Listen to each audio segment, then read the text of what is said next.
Namaskar everyone. I come again with about English grammar part 1. So no more talk, let's start it. English grammar বা English ব্যাকরণ কাকে বলে?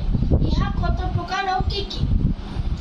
উত্তর, যে বই বা পুস্তক পাঠ করলে ইংরেজি ভাষা শুদ্ধ রূপে শিখতে, পড়তে ও বলতে পারা যায় তাকে ইংলিশ গ্রামার বা ইংলিশ ব্যাকরণ বলা হয়।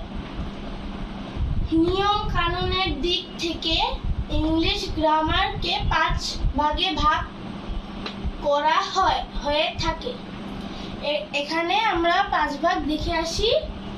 অর্থোগ্রাফি, বর্ণশুদ্ধি প্রকরণ, ইটিমোলজি, শব্দ প্রকরণ, সিনট্যাক্স, বাক্য গঠন প্রকরণ, পাংচুয়েশন, বিরাম বা জ্যোতিচিহ্ন, প্রসোডি, ছন্দ প্রকরণ।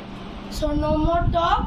যদি আমার ভিডিওটি ভালো লাগে তাহলে লাইক করবেন। যদি আমার ইউটিউব চ্যানেলে নতুন হয়ে থাকেন তাহলে সাবস্ক্রাইব করবেন এবং যদি কিছু বলার থাকে তাহলে ফলো করবেন। আমরা এই 5 ভাগের বিষয় জানবো পার্ট 2 তে। Bye bye, ta-ta, see you, নমস্কার।